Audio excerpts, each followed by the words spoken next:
Hey everyone, welcome to Reddit Readout. Today we are checking out Confession. Story 1.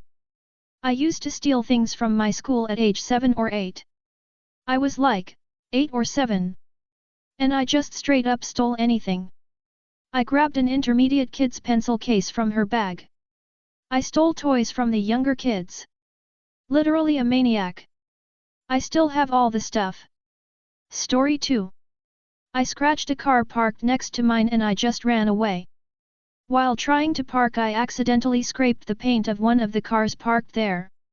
I didn't have a pen or anything to write down my info and I was in a rush, so I just parked my car elsewhere and just left. I feel bad, honestly. It wasn't that bad of a damage and I can afford fixing it for sure. I just panicked and didn't have the time. Story 3.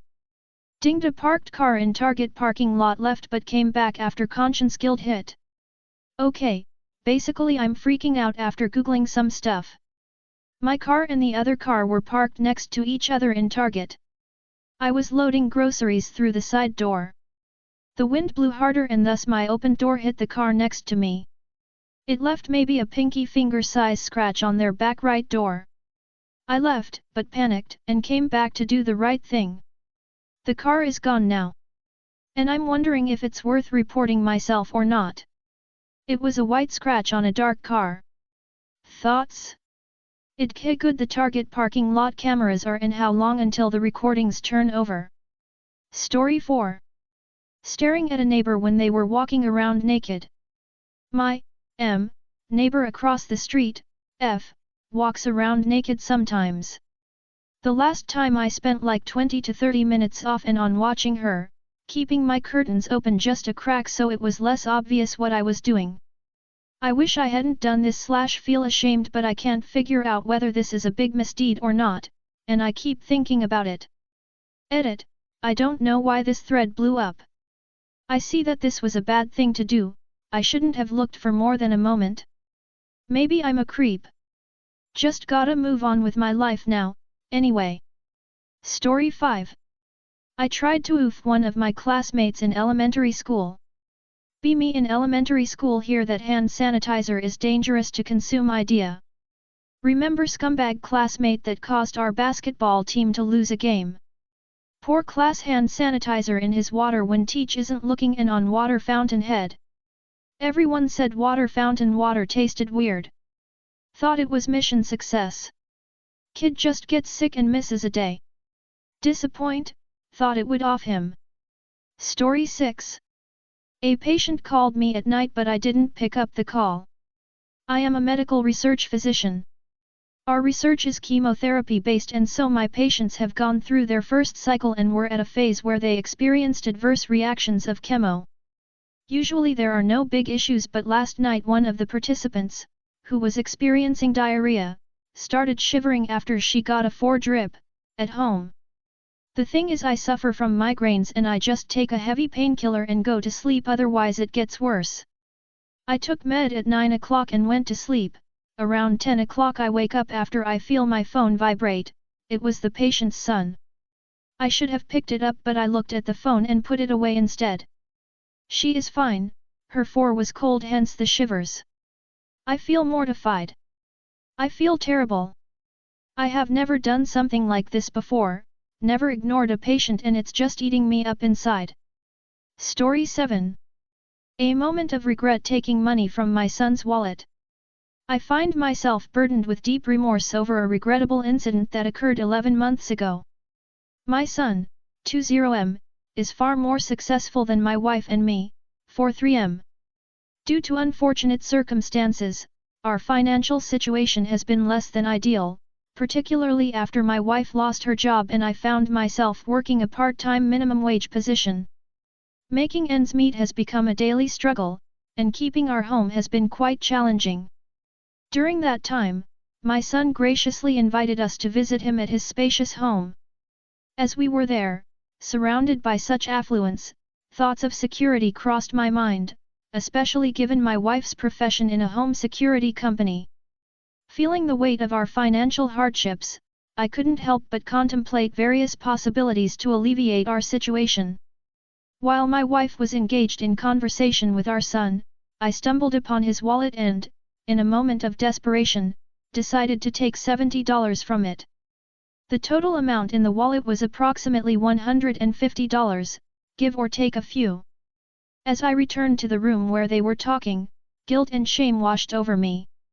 I knew deep down that my actions were inexcusable, and I regretted not having the courage to ask my son for assistance directly. Now, looking back, I realize the gravity of my mistake. The knowledge that I took money from my own son is a heavy burden to carry. I genuinely wish I had approached him honestly and asked for help rather than resorting to such a thoughtless act. To my beloved son, if you ever come across this confession, I want you to know how truly sorry I am for my actions that night. I can only hope that you will find it in your heart to forgive me for my moment of weakness and poor judgment. I understand the trust I violated and the disappointment you would feel if you were to discover what I did.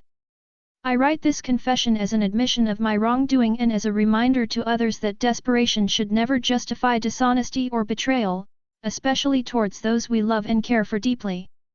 I am committed to learning from my mistake and striving to become a better person, husband, and father. Once again, to my dear son, I am deeply sorry for the hurt I caused you with my actions. I love you, and I hope we can find a way to move forward together, with honesty and understanding. Story 8. I slammed a guy's head onto the floor and later on fought with him. For starters, name is Ying, not real one, but to hide my real name, it happened at a church school. I was 8 at the time while that guy was 7 to 9. I don't know tbh, so it was during lunchtime at the church school. The guy came up to me and said, "Haha, you're so ugly," and then grabbed my necklace to tease me, so I reacted quickly and grabbed the back of his head, grabbing his hair, and straight up slammed him onto the floor. I let go of him and he grabbed me by the wasif and pushed me onto the ground and started to punch me while I was gripping onto his hair. Later on, I let go of his hair and pinched him, which hurt him a lot, I assume, and then I kicked him in the nuts. Right after he chased me around until he pushed me onto the ground, which was really painful, so somehow my toe had its skin peeled off.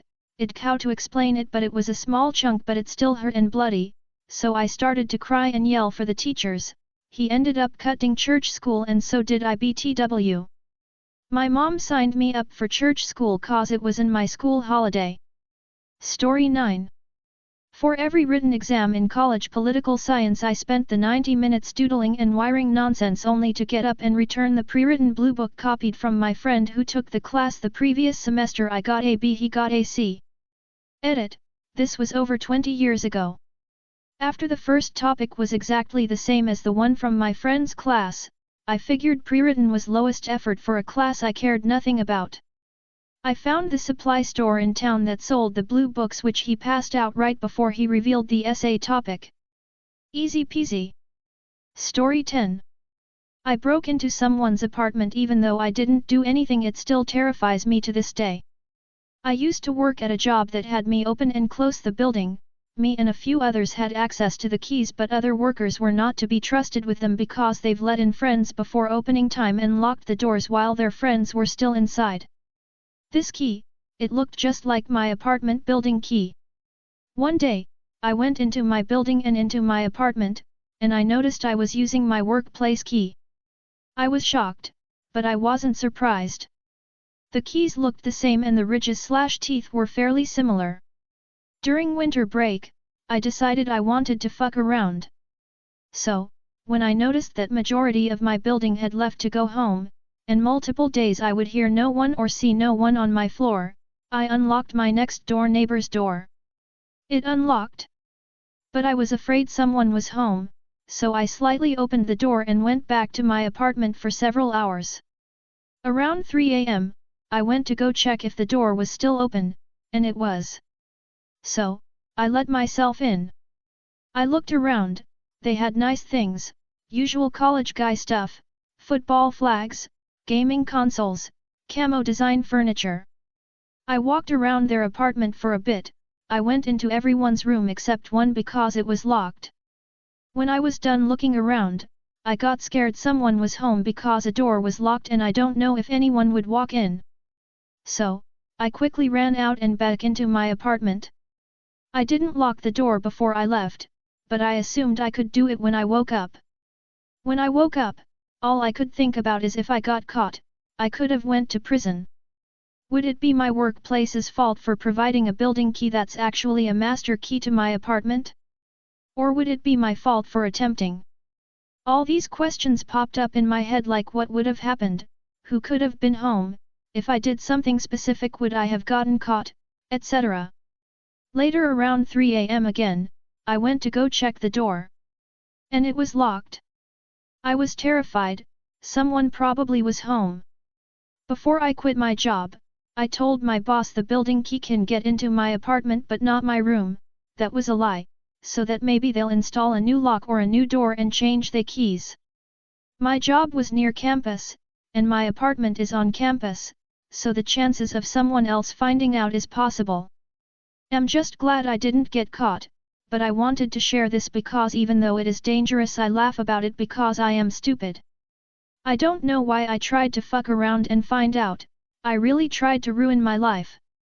I think of scenarios of being caught and I get frightened terribly when I do that. Even just writing all of this was hard. Story 11. Things I did. I lived in Hawaii on a military base back in the early 90s. I, 43M, used to do some horrible but funny things when I was 12-ish. All the housing on the military bases had those old school mail slots on doors. They told you to put a newspaper in to block it cause they don't use them. Also the power boxes to the units was outside on a wall with the letter of the unit. A group of us would go checking if the mail slot was open.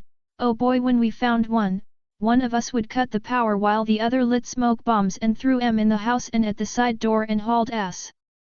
Must have done this to 100 units.